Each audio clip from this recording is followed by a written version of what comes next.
ನಮಸ್ತೆ. ನಾನು S K ಕುಪ್ಪಸ್ತ್, Vivekananda ಯೋಗ ವಿಜ್ಞಾನ ಕೇಂದ್ರ, ಬಾಗಲಕೋಟೆಯಿಂದ ಮಾತಾಡ್ತಾ ಇದ್ದೀನಿ. ಉತ್ತರ ಪ್ರದೇಶದಲ್ಲಿ ಒಂದು ಸಾಮಾನ್ಯ ಕುಟುಂಬದಲ್ಲಿ ಜನಿಸಿದ ಒಬ್ಬ ಹುಡುಗ ಶಾಲೆಯಿಂದ ಮನೆಗೆ ಹೋಗಬೇಕಾದ್ರೆ ಸಹಪಾಠಿಗಳ ಜೊತೆಗೆ ಒಂದು ಮಾವಿನ ತೋಟ. ಅವನ ಸಹಪಾಠಿಗಳೆಲ್ಲ ಆ ಮಾವಿನ ತೋಟದೊಳಗೆ ನುಗ್ತಾರೆ, ಗಿಡ ಹತ್ತಿ ಮಾವನ್ನು ಹರಿತಾ ಇರ್ತಾರೆ. ಆದರೆ ಇವನು ಕೆಳಗೆ ನಿಂತಿರ್ತಾನೆ, ಮೇಲೆ ಹೋಗಲಾರ್ದು ಕೆಳಗೆ ನಿಂತಿರ್ತಾನೆ, ನೋಡ್ತಾ ನಿಂತಿರ್ತಾನೆ. ಆವಾಗ ಆ ತೋಟದ ಮಾಲೀಕ ಬರ್ತಾನೆ, ಮೇಲೆ ಹತ್ತಿದವ್ರನ್ನ ಬಿಡ್ತಾನೆ, ಕೆಳಗೆ ನಿಂತಂಥ ಹುಡುಗನನ್ನು ಹೊಡಿತಾನೆ. ಓ, ಇಲ್ಲೆಲ್ಲ ನೀವು ಮಾವು ತುಡು ಮಾಡ್ಲಿಕ್ಕೆ ಬಂದಿರಿ, ಹಾಗಾಗಿ ಕಳ್ತನ ಮಾಡಕ್ಕೆ ಬಂದಿರಿ ಅಂತ. ಅದಕ್ಕೆ ಆ ಹುಡುಗ ಹೇಳ್ತಾನೆ, ಇಲ್ಲ ನನಗೆ ಹೊಡಿಬೇಡ್ರಿ, ನಾನು ಅನಾಥ ಇದ್ದೀನಿ, ನಾನು ಬಡವ ಇದ್ದೀನಿ, ನಂಗೆ ಹೊಡಿಬೇಡ್ರಿ ಅಂತ ಹೇಳ್ತಾನೆ. ಆವಾಗ ಆ ಮಾವಿನ ತೋಟದ ಮಾಲೀಕ ಹೇಳ್ತಾನೆ, ನೀನು ಅನಾಥ ಇದ್ದರೆ ಇನ್ನೂ ಹೆಚ್ಚು ಪ್ರಾಮಾಣಿಕವಾಗಿರಬೇಕಾಗತ್ತೆ ಅಂತ ಹೇಳ್ತಾನೆ. ಅದು ಅವನ ಮನಸ್ಸಿನಲ್ಲಿ ಆಳವಾಗಿ ಬೇರೂರು ಬಿಡುತ್ತೆ. ಯಾವಾಗ ಅವನು ಬೆಳೆದ ಯುವಕನಾಗ್ತಾನೆ, ಕಾಂಗ್ರೆಸ್ ಪಕ್ಷದ ಕಾರ್ಯಕರ್ತನಾಗ್ತಾನೆ. ಕಾಂಗ್ರೆಸ್ ಪಕ್ಷದ ಕಾರ್ಯಕರ್ತನಾದಾಗ ಪಕ್ಷ ಅವನ ಜೀವನ ನಿರ್ವಹಣೆ ಸಲುವಾಗಿ ಪ್ರತಿ ತಿಂಗಳು 50 ರೂಪಾಯಿ ಅವನಿಗೆ ಕೊಡ್ತಾ ಇರುತ್ತೆ. ಆದ್ದರಿಂದ ಅವನ ಜೀವನ ನಿರ್ವಹಣೆ ಆಗಬೇಕು. ಹಂಗಾಗ್ತಿರ್ಬೇಕಾದ್ರೆ ಒಂದು ಸಲ ಒಬ್ಬ ಯುವಕ ಬರ್ತಾನೆ. ಸೊ ನನಗೆ ಭಾಳ ಅವಶ್ಯಕತೆ ಇದೆ, ನನಗೊಂದು ಸ್ವಲ್ಪ ಹಣ ಸಹಾಯ ಮಾಡಿರಿ, ಒಂದು 50 ರೂಪಾಯಿ ನನಗೆ ಬೇಕು ಅಂತ ಕೇಳ್ತಾನೆ.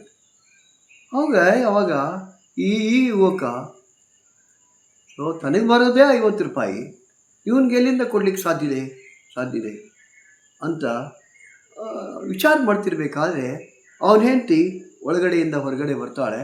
ಬಂದು ಹೇಳ್ತಾಳೆ, ಇಲ್ಲ ನನ್ನ ಕಡೆ ಇದು 50 ರೂಪಾಯಿ ಇದೆ, ಇದನ್ನು ಅವನಿಗೆ ಕೊಡ್ರಿ, ಪಾಪ ಅವನು ಕಷ್ಟದಲ್ಲಿದ್ದಾನೆ, ಅವನಿಗೆ ಸಹಾಯ ಆಗಬೇಕು, ಕೊಡ್ರಿ ಅಂತ. ಸೊ ಆ ಹುಡುಗನಿಗೆ ಕೊಟ್ಟು ಕಳಿಸ್ತಾರೆ. ಇವರು ಕೊಟ್ಟು ಕಳಿಸಿದ ನಂತರ ಕೇಳ್ತಾರೆ ಹೆಂಡತಿಗೆ, ಹೆಂಗೆ ಬಂತಿದು ನಿನ್ನ ಕಡೆ, ನಮ್ಗೆ ಬರೋದೇ 50 ರೂಪಾಯಿ, ನೀ 50 ರೂಪಾಯಿ ಅವನಿಗೆ ಹೆಂಗೆ ಎಲ್ಲಿಂದ ಕೊಟ್ಟಿ ನೀನು ಅಂತ. ಆಕೆ ಹೇಳ್ತಾಳೆ, ಅವ್ರ ಹೆಂಡತಿ, ನೀವೇನು ಪ್ರತಿ ತಿಂಗಳು 50 ರೂಪಾಯಿ ಕೊಡ್ತಿದ್ರಿ, ಅದರಾಗ 10 ರೂಪಾಯಿ ನಾನು ಉಳಿಸಿ 40 ರೂಪಾಯಿ ಮಾತ್ರ ಸಂಸಾರಕ್ಕೆ ಉಪಯೋಗ ಮಾಡ್ತಿದ್ದೆ, ಆ ಉಳಿಸಿದ ಹಣವನ್ನು ನಾನೀಗ ಕೊಟ್ಟಿದ್ದೀನಿ, ನಿಮ್ಮ ಆ ಹುಡುಗನಿಗೆ ಕಷ್ಟ ಕಾಲದಲ್ಲಿ ಉಪಯೋಗ ಆಯ್ತಲ್ಲ ಅಂತ. ಹೌದು, ಖುಷಿ ಆಯಿತು ಇವರಿಗೆ. ಆದರೆ ಆಗಲೇ ಇವರು ಪುನಃ ಪಕ್ಷದ ಕಚೇರಿಗೆ ಹೋಗ್ತಾರೆ. ಹೋಗಿ ಹೇಳ್ತಾರೆ, ನನಗೆ 50 ರೂಪಾಯಿ ಬೇಡ ತಿಂಗಳ, ನನ್ನ ಜೀವನ ನಿರ್ವಹಣೆಗೆ 40 ರೂಪಾಯಿ ಸಾಕು ಅಷ್ಟೇ, 50 ರೂಪಾಯಿ ಬೇಡ ಅಂತೇಳಿ ಸೊ 40 ರೂಪಾಯಿಯನ್ನು ತಗೊಂಡು ಅದರಲ್ಲಿ ತಮ್ಮ ಜೀವನ ನಿರ್ವಹಣೆ ಮಾಡ್ತಾರೆ. ಯಾರು ಈ ವ್ಯಕ್ತಿ? ಈ ವ್ಯಕ್ತಿ ನಮ್ಮ ದೇಶದ ಪ್ರಧಾನಮಂತ್ರಿ ಆಗಿದ್ದರು ಲಾಲ್ ಬಹದ್ದೂರ್ ಶಾಸ್ತ್ರಿ. ಅವ್ರ ಹೆಂಡತಿ ಲಲಿತಾ ಶಾಸ್ತ್ರಿ ಬಂದ ರೊಕ್ಕದಲ್ಲೇ ಕೆಲವು ಉಳಿತಾಯ ಮಾಡಿ ಇಂಥ ಕಷ್ಟ ಕಾಲದಲ್ಲಿ ಬೇರೆಯವರಿಗೆ ಸಹಾಯ ಮಾಡ್ತಕ್ಕಂಥ ಒಂದು ಮನೋಭಾವನೆ ಅವರಲ್ಲಿತ್ತು. ಸೊ ಪ್ರಾಮಾಣಿಕತೆಗೆ ಒಂದು ಅತ್ಯುನ್ನತ ಮಟ್ಟ ಇದು. ಸೊ ಅದೇ ಥರ ನಮ್ದು ಇನ್ನೊಬ್ಬ ಪ್ರಧಾನಮಂತ್ರಿ ಇದ್ರು, ಗುಲ್ಜಾರ್ಲಾಲ್ ನಂದಾ ಅಂತ. ಗುಲ್ಜಾರ್ಲಾಲ್ ನಂದಾ 2 ಸಲ ತಾತ್ಕಾಲಿಕವಾಗಿ ಪ್ರಧಾನಮಂತ್ರಿ ಆಗಿದ್ದರು. ಆಮೇಲೆ ಪ್ರಧಾನಮಂತ್ರಿ ಸ್ಥಾನದಿಂದ ಹೊರಗಡೆ ಬಂದಾಗ ಮುಂದೆ ನಾವು ನೋಡ್ತೀವಿ ಇತಿಹಾಸವನ್ನು. ಸೊ ಕೆಲವು ದಿವಸಗಳಲ್ಲಿ ಅವರು ಬಾಡಿಗೆ ಮನೆಯಲ್ಲಿ ವಾಸ ಮಾಡ್ತಿರ್ತಾರೆ. ಬಾಡಿಗೆ ಕೊಡಲಾರ್ದಕ್ಕೆ ಬಾಡಿಗೆ ಮನೆಯ ಮಾಲಕ ಅವರ ಸಾಮಾನುಗಳನ್ನು ರಸ್ತೆಗೆ ಎಸಿತಾನೆ. ಅಂದರೆ ಅಧಿಕಾರದಲ್ಲಿದ್ದಾಗ ಒಂದು ಪೈಸಾನೂ ಗಳಿಸಲಾರದಂಥ ಎಷ್ಟೋ ಪ್ರಾಮಾಣಿಕ ರಾಜಕಾರಣಿಗಳ ವ್ಯಕ್ತಿಗಳು ನಮ್ಮ ದೇಶದಲ್ಲಿದ್ದಾರೆ. ಅದೇ ಥರ ದೇಶದ ರಾಷ್ಟ್ರಪತಿ ಆಗಿದ್ದರು ಅಬ್ದುಲ್ ಕಲಾಂ.